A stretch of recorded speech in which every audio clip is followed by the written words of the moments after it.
And this is what makes this 200-year-old recipe kind of fun, is that we joked about it. You went through the scientific process. And if you want to read the research paper, you took all of this, you took the receipts, you laid them over each other.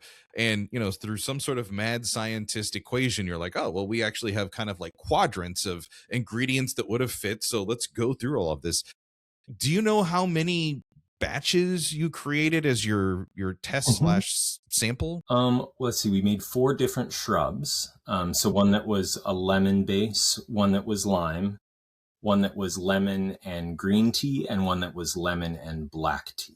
We didn't do a lime tea version because in none of the receipts did we ever see lime and tea in the same receipt.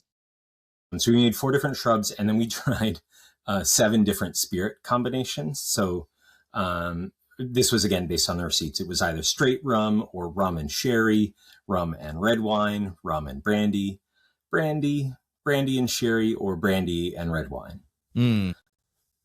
So that makes 28 different combinations that we tried. Okay. So you didn't do the gin, thank God. Okay, great. Yes. And I'm imagining, because this is a very scientific and, a closed experiment. So you're pouring like little thimbles and everyone's just kind of taking a test. And is it like a wine tasting where you're ranking it based on, texture and tannins? And yeah, we gathered a few different people, because we wanted, just some different palettes. And each of us kept our like scores separate. We rated it on, a few different, like components. First was just like what was agreeable to our modern palate, which is probably not the same as it was 250 years ago. But then, whether it, we tried some that were made like fresh, and then so it wasn't very chilled. We tried some that were a little bit chilled. At that time it wasn't really possible to get things ice cold like we like it today. So we tried a couple different temperatures, ultimately just to see what felt reasonable and what didn't. Some of them were just gross. I think there were a total of 30 points possible. And like, for example, the rum and wine with the green tea lemon. Oh.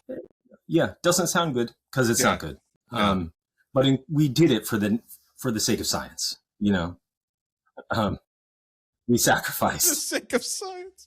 I love it. So based on your scoring and your ranking, what was the winner, at least with the taste test evaluation? Yeah, so it's it's kind of a surprising move. I expected the like straight spirits, the unmixed ones, to be most palatable, most engaging.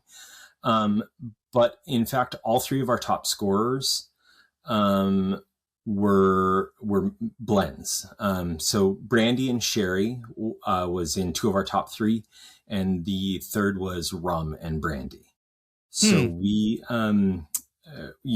presented this actually at our mother lodge first before we presented it to the Lodge of Research, and we made up a gallon or 2 gallons of each of these recipes.